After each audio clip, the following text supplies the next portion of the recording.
set of all permutations, prove that set of all permutation define as Lagrange's अच्छी तरह कर पा रहे हो ना? ये सारी थ्योरम्स घर पे जरूर कर लेना दोबारा, इनमें से एक थ्योरम मिल जाएगी तुम लोग। डिफाइन एज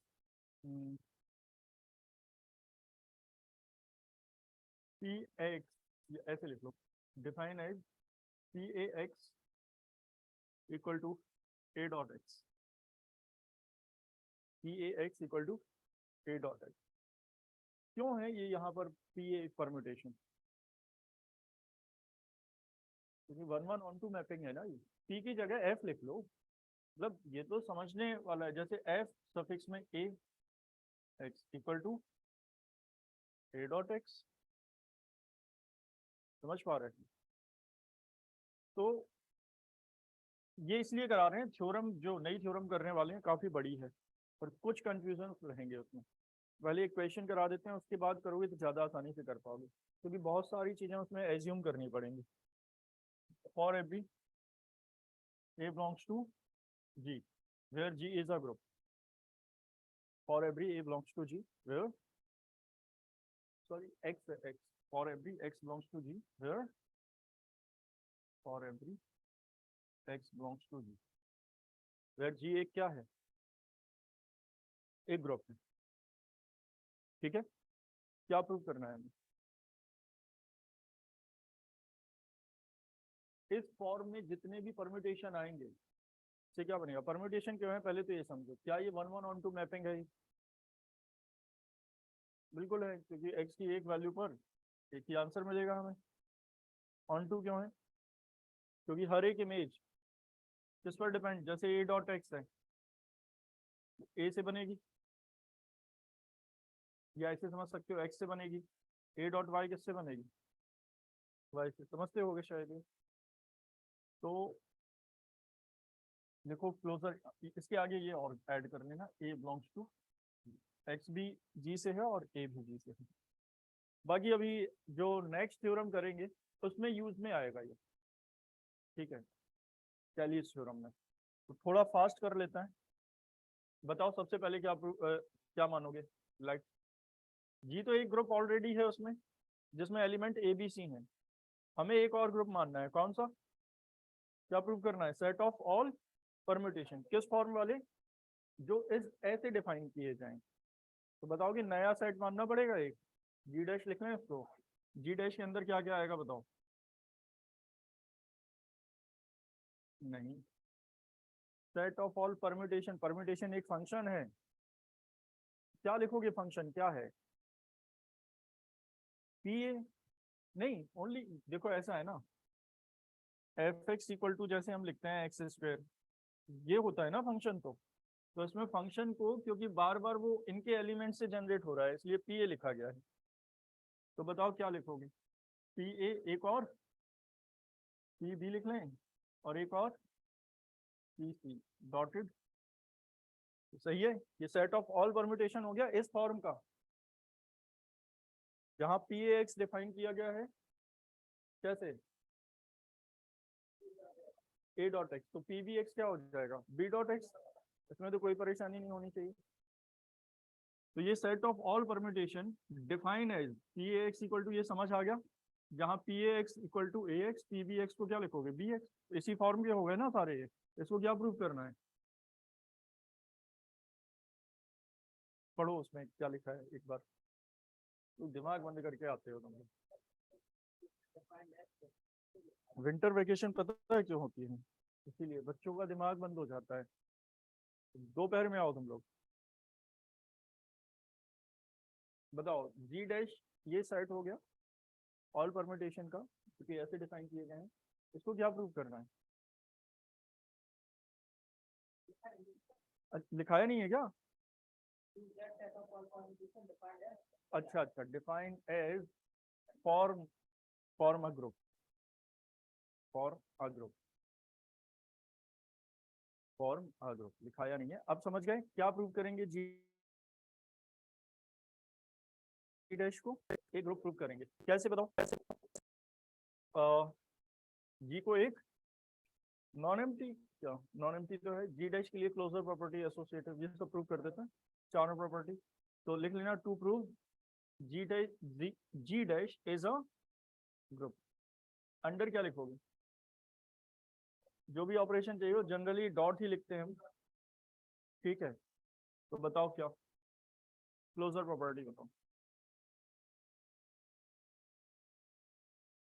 हाँ,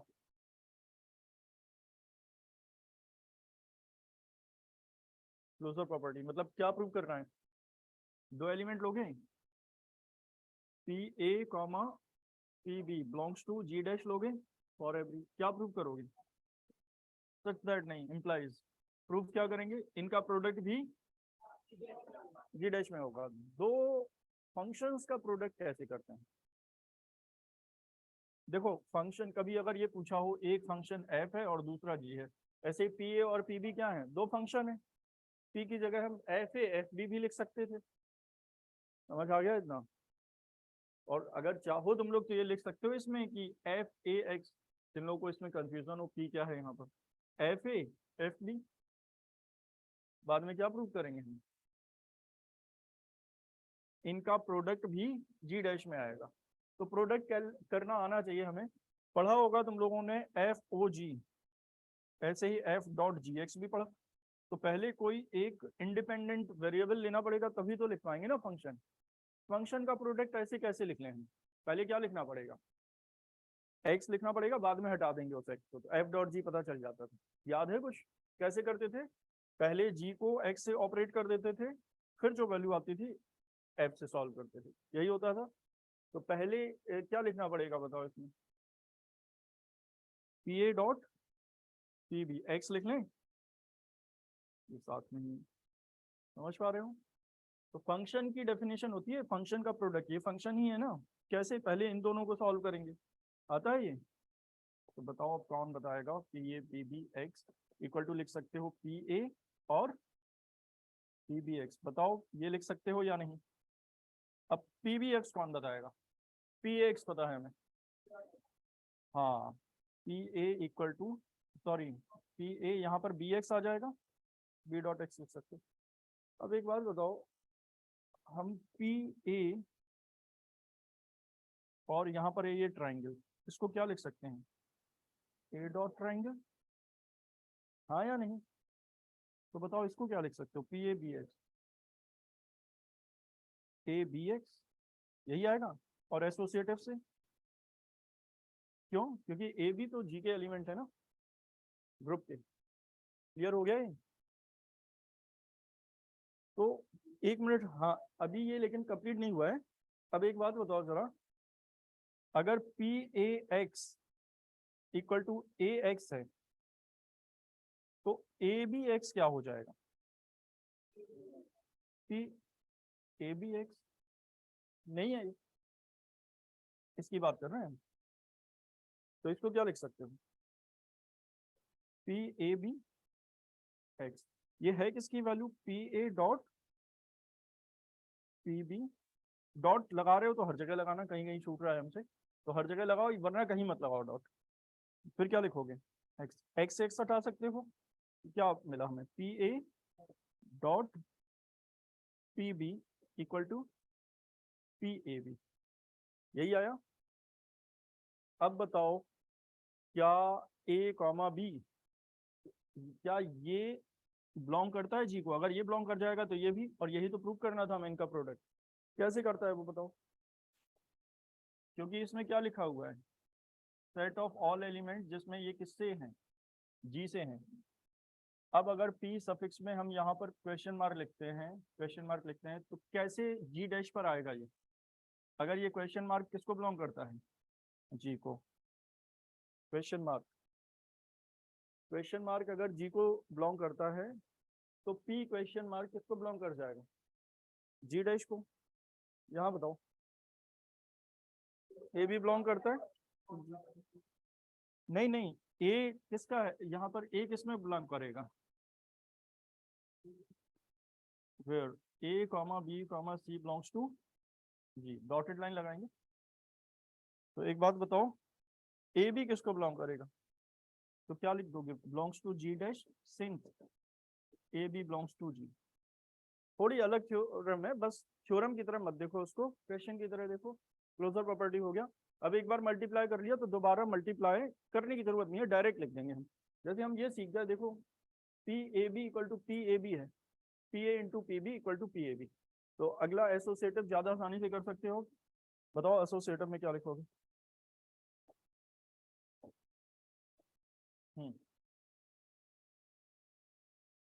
सेकंड लिख रहे हो ना, एसोसिएटिव। ये ठीक से लिखना, क्योंकि अगली जो थ्योरम करेंगे हम उसमें ये पूरा काम करना पड़ेगा, तो हम दोबारा नहीं लिखाएंगे, ऐड कर लेना ये। ठीक है, बताओ क्या लिखोगे एसोसिएटिव में। प्रूविंग लिख के बताएं, क्या क्या प्रूव करना है। नहीं तो क्या लिखोगे, फॉर एवरी क्या लेट लिख लो, पी ए। चलो लिख देते हैं, वरना कुछ लोग कंफ्यूज हो जाएंगे। यहाँ पर हम ये लिख रहे हैं क्या प्रूव करना है, ठीक है, समझ पा रहे हो। और यहाँ भी हम ये लिख देते हैं क्या प्रूव करना है, तो इससे आइडिया लग जाता है हमें कि क्या करना है। लोग एग्जामिनेशन में भी कर सकते हो। बताओ इसके बाद क्या करने वाले थे हम, implies P A P B belongs to G dash, यही करने वाले थे। यहाँ क्या करोगे, for every P A P B P C belongs to G dash. जब अगली थ्योरम करें तो तुम लोग अपनी सुविधा के अनुसार इसमें क्या कर लेना, एफ कर लेना, फाई कर लेना, पी की जगह जो भी करना चाहो, क्योंकि फिर हमें एज्यूम करना पड़ेगा। तो जी डैश इक्वल टू क्या प्रूव करोगे, P A dot P B, ठीक है, P A P B P C bracket equal to P A P B P C, ये ब्रैकेट। ये क्लियर। बताओ कैसे प्रूव करोगे, L H S R H S बराबर प्रूव कर दें, या केवल एल एच एस से आर एच एस प्रूव कर दो, क्या फर्क पड़ता है। तो हम लिख लेते हैं पी ए, फिर ब्रैकेट में P B P C, X लिखना पड़ेगा इसके साथ में, इक्वल टू, बताओ इसको क्या लिख सकते हो, पी ए। ये अपनी जगह रहेगा अभी, कैसे। हाँ ये भी सही है, एक्स लिखने की जरूरत क्या है, क्योंकि डायरेक्ट भी तो कर सकते हो तुम लोग। देखो डायरेक्ट ही लिख देते हैं, अगर ये समझ गए हो। बताओ P A into P B P A B है, तो P B into P C क्या हो जाएगा, तो पी ए, और ये क्या है, पी बी सी। अब तो ब्रैकेट की जरूरत ही नहीं है, क्योंकि एक हो गया वो। अब P A into P B P A B है, तो पी ए इंटू पी बी सी क्या हो जाएगा, इन दोनों का प्रोडक्ट, पी, लेकिन ब्रैकेट किसके साथ, बी सी के साथ। यही तो मेन काम है, हाँ या नहीं। अब ये ब्रैकेट ए और बी में लगाना है, तो बताओ क्या कर लें, पी ए बी ये कर सकते हो, क्यों, since a comma B comma C belongs to G, तो ए बी सी किसके बराबर हो जाएगा, ए बी सी, हाँ या नहीं। अगर ये नहीं करना है तो are H S low, are H S को भी यही प्रूव कर दूं, कोई मुश्किल काम नहीं है ये। इनको अलग कर देते हैं तो पी ए पी बी अलग हो जाएंगे। बताओ कैसे अलग होंगे, पी ए बी और पी सी लिख सकते हो इसको। फिर अगले स्टेप में क्या कर सकते हो, पी ए पी बी लिख सकते हो इसको, ब्रैकेट में रहेगा लेकिन पी सी, हो गया प्रूफ। जिन्हें नहीं करना है तो यहाँ तक क्लियर हो गया, वो क्या करेंगे, आर एच एस लेंगे तो ये आएगा, अगला स्टेप ये आएगा, और फिर अगला स्टेप ये आएगा, और इस स्टेप को ये लिख सकते हो गया, ठीक है। चलो, तो एसोसिएटिव हो गया। अब कौन बताएगा आइडेंटिटी। और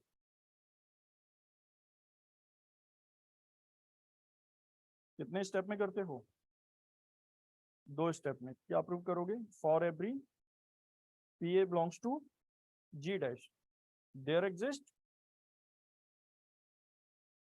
ई, नहीं नहीं, आइडेंटिटी भी इसमें क्या आएगी, परम्यूटेशन ही आएगी। पी ई लिख लेते हैं, P E belongs to G dash such that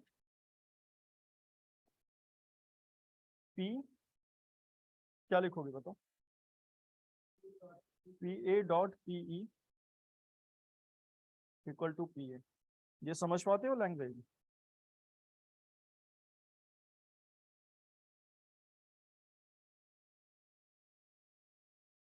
ना समझ आ गया?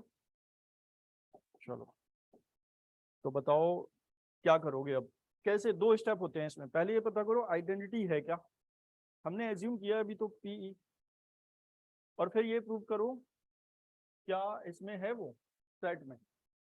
तो कैसे देखो, सबसे पहले तो अगर ई आइडेंटिटी है जी की, तो पी किसको बिलोंग कर जाएगा, जी को, जी डैश। ई अगर आइडेंटिटी जी की है तो पी किसको बिलोंग करेगा, जी डैश को। फिर पी ही आइडेंटिटी है, वो कैसे पता करोगे, प्रोडक्ट करके देख लेंगे हम।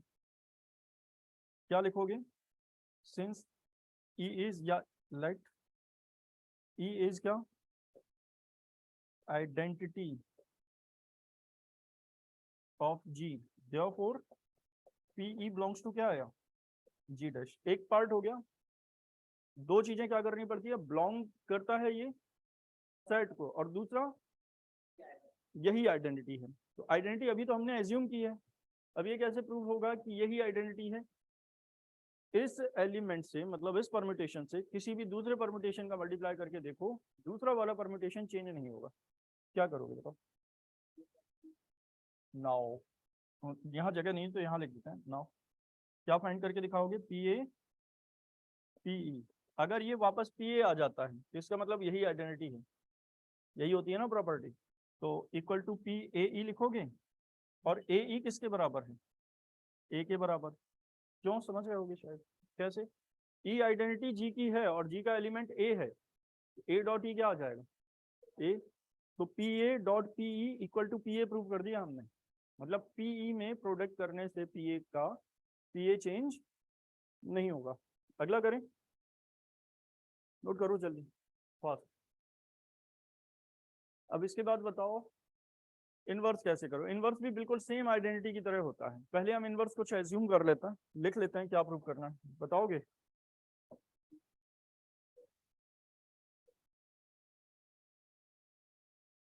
इनवर्स, चलो बॉक्स में लिख लेते हैं इसको भी। हाँ बोलो बोलो, बताओ क्या लिखना। For every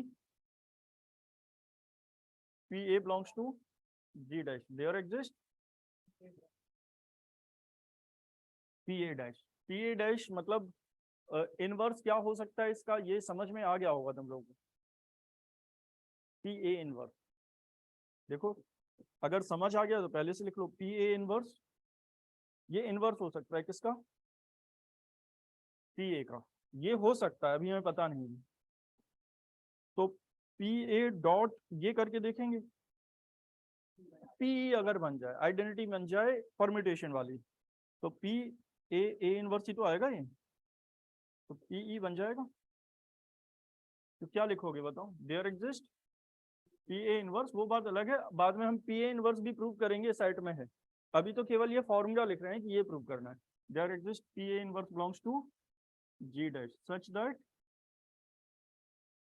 P A inverse equal to identity, मतलब पी। इसके बाद वो P A inverse P A भी होता है, लेकिन एक काफी होता है, एक तरफ से अगर प्रूव कर देते हो, एक साइड से, लेफ्ट और राइट। बताओगे क्या लिखें, since a inverse is inverse of a belongs to G, therefore a inverse belongs to G. ये लिख सकते हो, या फिर ये लिख सकते थे, कट करके तुम लोग को दोबारा नहीं लिखना है। Since A belongs to G, तो ए इनवर्स बिलोंग्स टू जी, ऐसे शॉर्ट में लिख सकते हो। समझ पा रहे हो या नहीं। ब्रैकेट में चाहो तो लिख देना बाय इनवर्स प्रॉपर्टी। एक बात बताओ, अगर A inverse belongs to G, तो P A inverse belongs to G dash. ये भी क्लियर होना चाहिए सभी को।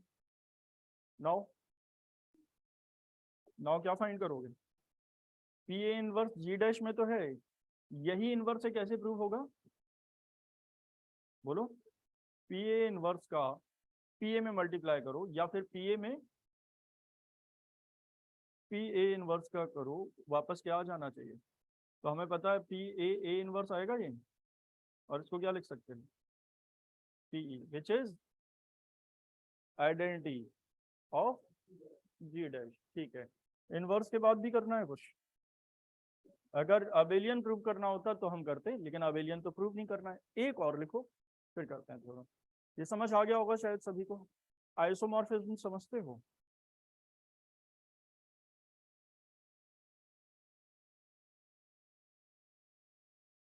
नहीं, आइसोमॉर्फिज्म समझते हो ना, 3 प्रॉपर्टी होती है उसमें। तो लिखो, एक क्वेश्चन की तरह लिखो पहले इसको, फिर थ्योरम बताएंगे।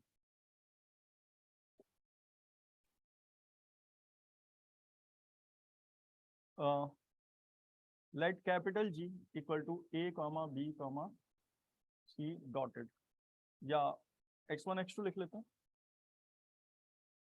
x1 x2 x3 dotted xn, इससे फाइनाइट देख पाओगे तुम लोग। इज अ फाइनाइट ग्रुप, जल्दी लिखो, is a finite group and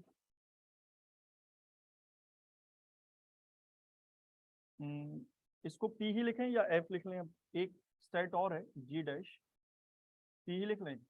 तो अब P x1 आएगा, P x1 comma P x2 comma P x3 dotted P xn। अच्छा, ये हमारी चॉइस है, तुम लोग चाहो तो ये मत लिखो, लेकिन फाइनाइट दिखाना है तो ए बी सी से हम फाइनाइट नहीं दिखा सकते हैं, क्योंकि ए बी सी में लास्ट वाला टर्म क्या लिखोगे, और ये कैसे दिखाओगे, ये एम टर्म है या एन टर्म है। तो x1 x2 लिखने से ये दिखाई देता है वो फाइनाइट है। ये अभी हम क्वेश्चन लिख रहे हैं।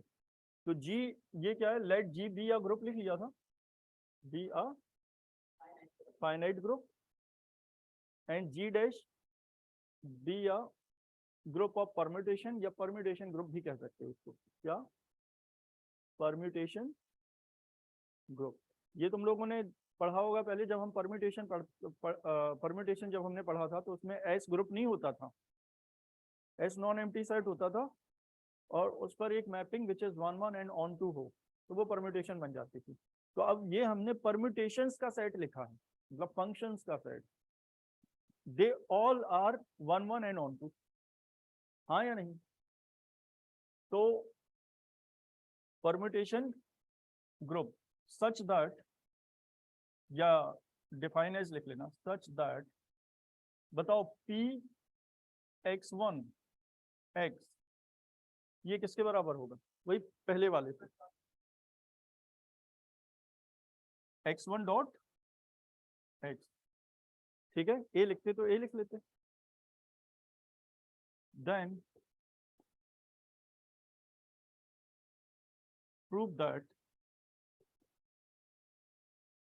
then prove that G is isomorphic to G dash।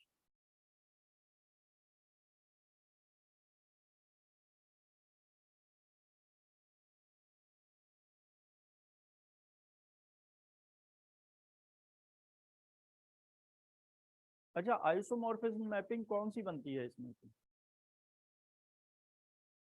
मतलब इसमें कंफ्यूज मत होना, कभी कभी क्या दे देंगे आइसोमॉर्फिज्म, जैसे इसका मतलब ये है G से G डैश पर एक फंक्शन, सपोज वो फाइव लिख लिया है हमने, अगर ये P ही लिखा है तो इसको FD लिख सकते हो, इसीलिए हम, अगर F1 F2 लिख रहे हो तो यहाँ फाइव लिख लेना। ठीक है, ये एक मैपिंग है इनके बीच G से G डैश में, जो कि क्या होगी, होमोमॉर्फिज्म 1 1 ऑन 2, अगर आइसोमॉर्फिज्म प्रूव करना है। तो इसमें G किसका आइसोमॉर्फिज्म है, G G डैश का या G डैश G का? G डैश G का होता है। तो जनरली इसमें कंफ्यूज मत होना, ये कभी कभी ऐसे, ये बस अंडरस्टूड होना चाहिए कि दे आर आइसोमॉर्फिक एक्चुअली, क्योंकि इनवर्स भी हमेशा, अगर F यहाँ पर आइसोमॉर्फिज्म है तो F इनवर्स भी हमेशा आइसोमॉर्फिज्म होता है। तो G G डैश लिख दो या G डैश G, कंफ्यूज मत होना। अगर एग्जाम में ये लिख कर आए कि G डैश, समझ रहे हो, इनवर्स करने की जरूरत नहीं है, करेंगे हम वही। ठीक है, तो inverse of isomorphic, isomorphic function या isomorphic mapping, inverse of isomorphic mapping is again and isomorphic. तो इनवर्स में कोई प्रॉपर्टी चेंज थोड़ी ना होती है, फंक्शंस का प्रोडक्ट वही रहता है, हाँ या नहीं? जैसे ये देखो, अगर हमें लिखा है x equal to F Y, तो y इक्वल टू क्या हो जाएगा, एफ इनवर्स एक्स, और एफ इनवर्स को वापस से अगर हम फाइ लिख लें, प्रॉपर्टी तो फंक्शन की ही अप्लाई होंगी।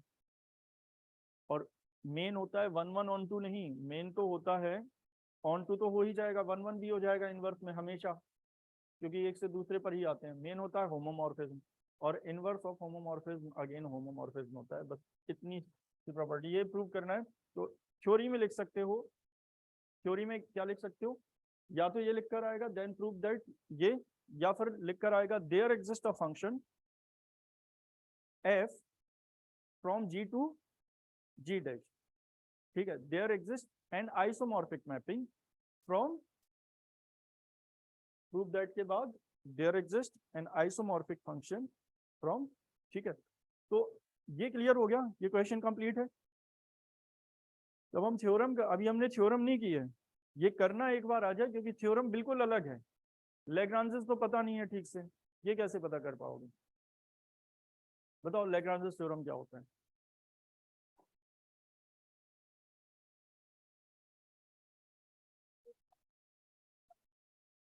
अरे स्टेटमेंट बताओ, स्टेटमेंट क्या होता है लैग्रांजेस थ्योरम का? हम्म, अरे कल ही पढ़ा है हमने, बताओ क्या होता है? Order of G divisor of order of H, order of H divisor of G. तो एक्सप्रेशन देख रहे हो सर, किस में डांटेंगे? उसको बदल दो, तुम बताओ।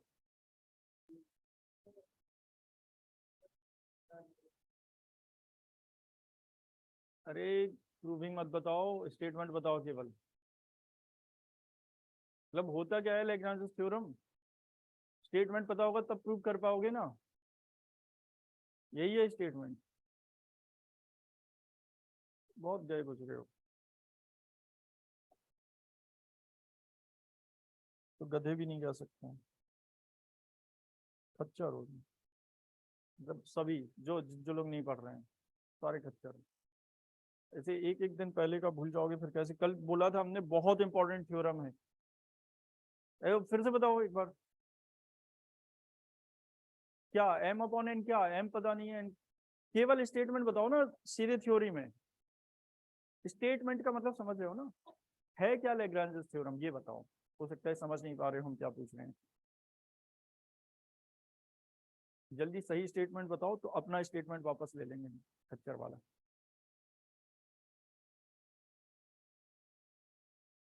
कौन बताएगा लैग्रांज थ्योरम? कल आए थे कि नहीं? कल आए थे फिर भी। हम ये पूछ रहे हैं लैग्रांज थ्योरम होता क्या है, बस ये बताओ, प्रूव नहीं करना है। क्या होता है लैग्रांज थ्योरम? तो पता है ना तुम्हें, हम क्या पूछ रहे हैं? स्टेटमेंट बताओ। इसका मतलब नहीं समझते हो क्या स्टेटमेंट का मतलब? तो जो भी हम स्टेटमेंट, जो हम स्टेटमेंट देते हैं उसमें कंडीशन अप्लाइड होती हैं। खच्चर वाला स्टेटमेंट वापस, सबके लिए नहीं, जिन्हें नहीं पता है वो अपने लिए समझ के रखो। Then prove that G dash, ये क्लियर है? थोड़ा फास्ट करते हैं। बाद में हम एक थ्योरम देंगे जिसमें दोनों की जरूरत पड़ेगी, तुम लोग अपने हिसाब से उनको ऐड कर लेना। हम्म, कोई भी लिख सकते हैं। वही तो बता रहे हैं, इनवर्स के लिए जनरली पेपर में जी डैश लिख के आता है, तो क्योंकि डेफिनेशन में जी टू जी डैश लिखा होगा, फिर हम जी डैश लिखाएंगे, तुम लोग कंफ्यूज हो गए। ठीक है, तो आइसोमॉर्फिक टू जी डैश के लिए ये लिखा होगा, मतलब G is isomorphic to G dash है इसमें। ठीक है, और वैसे भी ये लिख कर नहीं आएगा। कैलीज थ्योरम तो अभी हमने लिखी ही नहीं है, क्या है, 15 मार्क्स में आएगी, बड़ी थ्योरम है, इन सब की जरूरत पड़ेगी। तो पहले तो जी से जी डैश के बीच में एक हम मैपिंग मानेंगे, जी से जी डैश के बीच में एक मैपिंग मानो, और प्रूव कर दो वो आइसोमॉर्फिज्म है, जो जी डैश इज आइसोमॉर्फिक टू जी हो जाएगा। ठीक है, देखो प्रूफ लिखो जल्दी।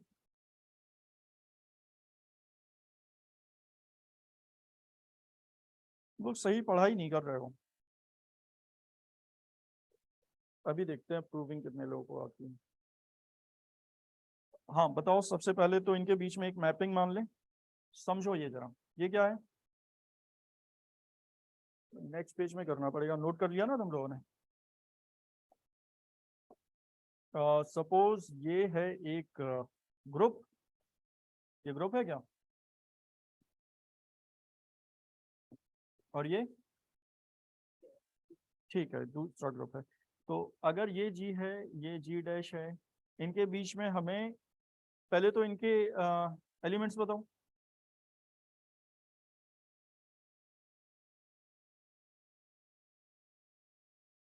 हम्म, P x one, P x two, P x three dotted P x n, ये सब होंगे इसमें। इनके बीच में एक मैपिंग मानना है हमें। कोई भी मैपिंग लिख सकते हो। कैसा मैपिंग? नहीं नहीं नहीं नहीं, वो पहले से सुनो। वो फिर ऐसा हो जाएगा ना कि पी, मान लिया हम ये कह रहे हैं कि परमिटेशन ग्रुप है ऑलरेडी, मतलब जी डैश, अगर तुम ये बोलोगे कि पी मैपिंग मानेंगे तो फिर यहाँ एक्स वन लिखना पड़ेगा। अच्छा ये कह रहे हो पी से इसको ये लिख लें। अच्छा अच्छा, ये लिख रहे हो कि पी मान लेंगे तो क्या हो जाएगा? सुनो, पी एक्स वन हो गया, ठीक है, एक्स वन का पी एक्स वन हो गया, और एक्स टू का क्या हो गया? P x two. तो फिर पी को क्या प्रूव करोगे? बिल्कुल सही है। तो जी से जी डैश पर एक मैपिंग होनी चाहिए, कोई भी, पी भी मान सकते हो तुम, अगर उससे आइसोमॉर्फिज्म प्रूव कर रहे हो, बिल्कुल सही है। तो जी से जी डैश पर अभी हम एक मैपिंग मान लेते हैं। सपोज हमने फाइव लिख लिया, या एफ लिख लें, एफ। ठीक है, एक मिनट रुकना आप जरा। इनके बीच में हमने क्या लिख लिया? एफ लिख लिया। ठीक है, तो अब इमेज कैसे बनेगी? F x one, F x two, सही है ये, और एफ एक्स वन इसके बराबर मान लिया, हो गया वही। तो p लिखना चाहो लिख सकते हो, लेकिन हम एक नया फंक्शन डिफाइन कर लेते हैं। नया फंक्शन कैसे कि x1 की इमेज f से क्या बन रही है? एफ एक्स वन, जो कि किसके बराबर है? P x one. तो हो गया ना ये मैपिंग। जब हम डिफाइन करेंगे तो f such that G to G dash, एक फंक्शन मान लिया, और इस फंक्शन को क्या प्रूव करना है? आइसोमॉर्फिज्म। कितनी प्रॉपर्टी प्रूव करनी पड़ेगी? तीन। कौन कौन सी? बस डेफिनेशन ये समझ में आया किस तरह का, ये डायग्राम साइड में जरूर बना लेना। बताओ क्या माने फंक्शन, तुम लोग बताओ। Let F of G to G dash be a mapping या आइसोमॉर्फिज्म? प्रूव करना है, आइसोमॉर्फिज्म मत मानना। बी अ मैपिंग, किस तरह की मैपिंग? डिफाइन एज, बोलो। डिफाइंड एज, नहीं नहीं नहीं, वो तो F x one equal to, ठीक है ठीक है, या ये लिख सकते हो क्या? F x equal to P x आ जाएगा। फॉर एवरी लिख लेंगे तो एक्स वन एक पर्टिकुलर हो जाएगा, डिफाइन कर रहे हो मैपिंग, पी एक्स हो जाएगा ये, for every x belongs to. G very good. अब बताओ, ये क्लियर है सभी को? कैसे प्रूव करें एफ को आइसोमॉर्फिज्म? तीन प्रॉपर्टी प्रूव करनी पड़ेगी। वन वन ऑन टू, कोई भी पहले प्रूफ करो। तो पहले होमोमॉर्फिज्म कर लें या वन वन कर लें? होमोमॉर्फिज्म कर लें। क्या प्रूव करना है? टू प्रूव, बोलो। एफ इज, लिख लेना तुम लोग, होमोमॉर्फिज्म। कैसे प्रूव करते हो? अब नहीं पता होगा तो बहुत डांट खाओगे। फिर से बताओ।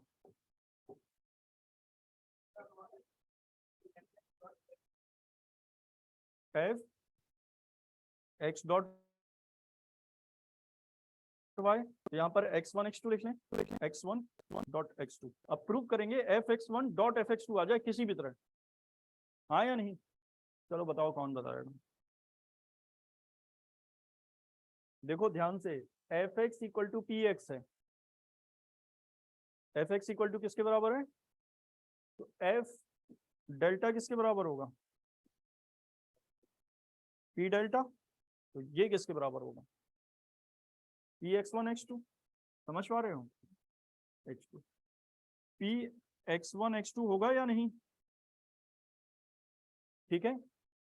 P x one x two को हमने प्रूव किया था पहले। क्या? P x one dot P x to. और पी एक्स वन को क्या लिख सकते हैं? डॉट तो जरूरी नहीं है ना, डॉट लगा रहे हो तो हर जगह लगाना, फिर जहां भी मल्टीप्लाई का साइन आए। हाँ, F x one dot F x two हो गया प्रूव। अब क्या प्रूव करोगे? अच्छा, होमोमॉर्फिज्म जिन्हें नहीं पता है तो वो पहले स्टेटमेंट लिख लिया करो, प्रूव क्या करना है। क्या प्रूव करना होता है वैसे इसमें? लिख देता है थोड़ा।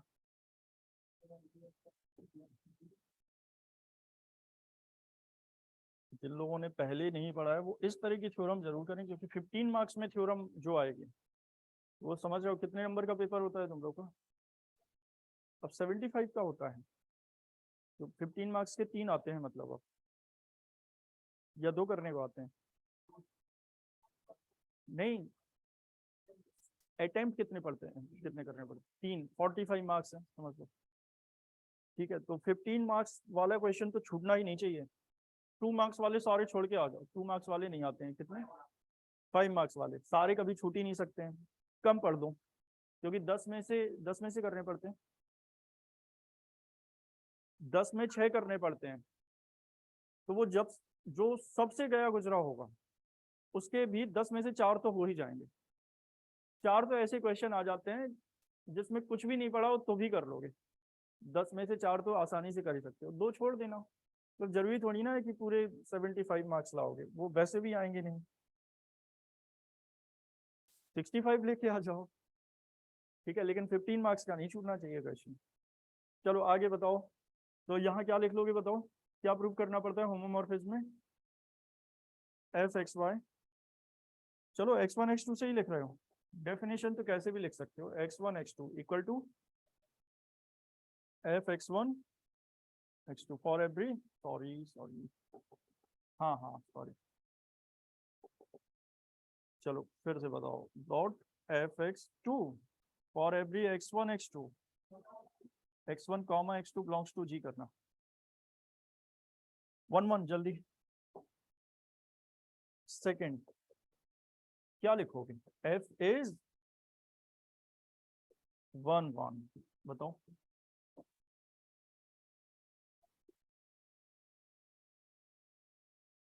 हाँ, for every x belongs to, F x equal to F Y लिख लो, X Y belongs to G, या एक्स वन एक्स टू लिखो, ये होता है ना। F x one equal to F x two अगर लिखेंगे तो क्या प्रूव करेंगे? X one equal to x two, दोनों में या नॉट लगा सकते हो, for every x one comma x two belongs to G. इसमें तो कोई परेशानी नहीं होनी चाहिए। बताओ जल्दी, क्या लेकर स्टार्ट करोगे इसको? जल्दी। F x one equal to F x two, हाँ या नहीं? बताओ एफ एक्स वन को क्या लिख दोगे? पी एक्स वन, यहाँ लिख देते हैं जगह में, P x one equal to P x two. ये जो तुम पी कह रहे थे वैसा ही आ रहा है या नहीं? बस पी की जगह एफ हो गया, तो उससे हम लिख पाए ज्यादा आसानी से कि होमोमॉर्फिज्म ये है, आइसोमॉर्फिज्म ये है, वरना यही लिखना पड़ता उसमें, इससे। ठीक है, तो अब बताओ पी एक्स वन की वैल्यू, पी एक्स वन की value x x one, x x one आएगा या ए एक्स वन, जो भी लिखना चाहो तुम लोग, इससे क्या फर्क पड़ता है? देखो यहाँ डिफाइन किया गया एक्स, ये हमने लिखा ना पी एक्स वन एक्स, समझते हो? अब कुछ लोगों को डाउट ये होगा ये एक्स अपने आप कहाँ से आ गया। फंक्शन की वैल्यू लिखनी है तो एक्स या ए या वाई जो भी लिखना चाहो तुम लोग, लिखना पड़ेगा या नहीं? तो बताओ क्या लिख लें इसको, बोलो। x1 x, इसमें तो कंफ्यूजन नहीं है, ब्रैकेट में चाहो तो x लिख लेना पहले, equal to x2 x, cancellation लो, इसके लिए तो होल्ड होगा, बताओ क्या आ जाएगा, x1 इक्वल टू, यही प्रूव करना था, ऑन टू बताओ लास्ट, बस हो गया फिर तो, कौन बताएगा onto, onto prove नहीं कर सकते हो, ऑन टू में लिखना होता है हमें, हाँ हाँ, हमें थ्योरी लिखनी पड़ेगी इसमें, third f is onto, देखो ऑन टू में केवल ये दिखाना पड़ता है, for every image there exist a pre image, और वो तो दिख रहा है, नहीं दिख रहा है, कोई भी लोगे अगर, बस लिखना पड़ेगा हमें, सपोज पी एक्स है, पी एक्स अगर जी डैश में आएगा तो वो किससे जनरेट हुआ है, एक्स से, और एक्स किस में आएगा, सपोज ये पी डेल्टा है, अगर ये जी डैश में है तो ये जी डैश में तभी है जब डेल्टा किस में है, यही लैंग्वेज लिख देंगे हम केवल, क्या लिखोगे बताओ, फॉर एवरी इमेज का मतलब पी एक्स लिख लें, हाँ या नहीं, P X belongs to G dash, there exist, बोलो, x belongs to g, such that, किस तरह से, सच दैट कि क्या लिखेंगे, पी एक्स x की इमेज है बाय द फंक्शन f, कैसे लिखोगे बताओ, पी एक्स x की इमेज है बाय द फंक्शन f, नहीं है ये, हाँ या नहीं, वो तो डेफिनेशन होता क्या है, जो फंक्शन दिया है वही लिख दो, बस ये चेक कर लो, कहीं ऐसा तो नहीं है कि यहाँ पर कोई एलिमेंट बच रहा है जिसकी इमेज, यहाँ पर केवल वही एलिमेंट्स हैं जो इससे बने हैं, तो 1 1 भी दिख रहा था हमें, लेकिन 1 1 प्रूव करने का तरीका होता है, ऑन टू प्रूव करने का एक तरीका यह है, कोडोमेन रेंज बराबर प्रूव कर दो, तो वो नंबर्स के लिए करते हैं हम, थ्योरम्स में ऐसे लैंग्वेज लिख देते हैं, तो क्या ये प्रूव हो गया, हेंस एफ किससे, जी से जी डैश पर इज आइसोमॉर्फिज्म, क्लियर, समझ आ गया, अब थ्योरम लिखो जो लिखी थी तुम लोगों ने, कैलीज थ्योरम, जल्दी करो टाइम कम है, इंपॉर्टेंट थ्योरम है बहुत, और कितने मार्क्स में आएगी है, 15 मार्क्स में, ये लास्ट में सारी थ्योरम कर रहे हैं, इनके लिए देखो आज हम जो थ्योरम कर रहे हैं उसमें परम्यूटेशन पता होना चाहिए हमें, मैपिंग पता होना चाहिए, आइसोमॉर्फिज्म, होमोमॉर्फिज्म, और ग्रुप की सारी डेफिनेशन, तो बहुत सारी चीजें पता होना चाहिए, ऐसे ही कल फिर एक थ्योरम करेंगे तो उसमें भी कोसेट वगैरह पता होना चाहिए हम लोगों को, सब कुछ रिवाइज करते रहो, अब थ्योरम लिखो, कौन सी थ्योरम लिख रहे हो, कैलीज थ्योरम, CAYLEYS, कैलीज थ्योरम, ठीक है, कैलीज थ्योरम पहले कभी और भी पढ़ी होगी तुम लोगों ने,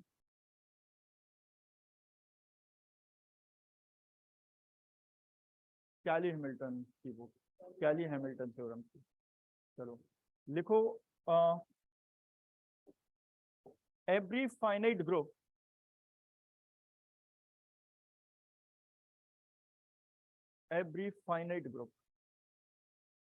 is isomorphic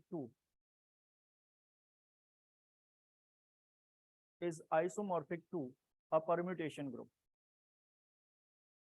Every finite group is isomorphic to permutation group.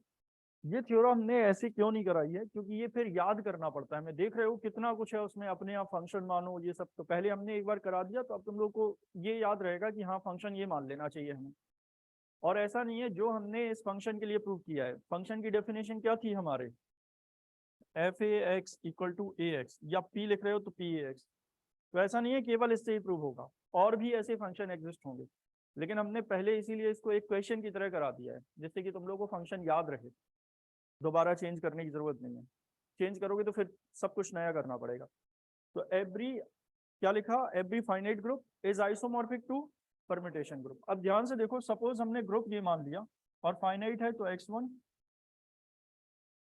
ये मान लिया, और परम्यूटेशन ग्रुप क्या मान लिया, G dash, G dash equal to P x one, P x two, P x three dotted P x n. ठीक है, suffix में लिखा है जहां पर x1 x2 xn, अब ये दिखाने की जरूरत नहीं है, जी से है, दोनों ग्रुप हैं, ये फाइनाइट ग्रुप है, ये परम्यूटेशन ग्रुप। लेकिन ये कैलिस थ्योरम में पहले इसको परम्यूटेशन ग्रुप प्रूव करना पड़ेगा हमें। तो आज जो पहला किया है उसमें ये लिखकर नहीं आएगा कि परम्यूटेशन की डेफिनेशन क्या लिख रहे हो। परम्यूटेशन एक फंक्शन है, तो फंक्शन को किसी ना किसी तरह तो डिफाइन किया गया होगा, हम कौन सी डेफिनेशन लिख लेंगे, वही पी ए, प्रूव कर लोगे बड़ी आसानी से।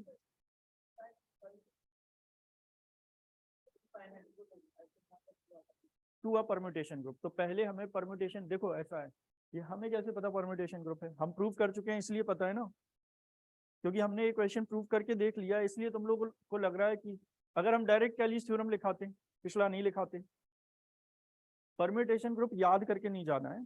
जैसे ऐसा है, अगर हमें 1 ओमेगा स्क्वायर को साइक्लिक ग्रुप प्रूव करना है, तुम लोग ये कह सकते हो हमें तो पता ही ये ग्रुप है, लेकिन लिख के दिखाना पड़ेगा हमें ये ग्रुप है, तब जाके साइक्लिक ग्रुप बनेगा।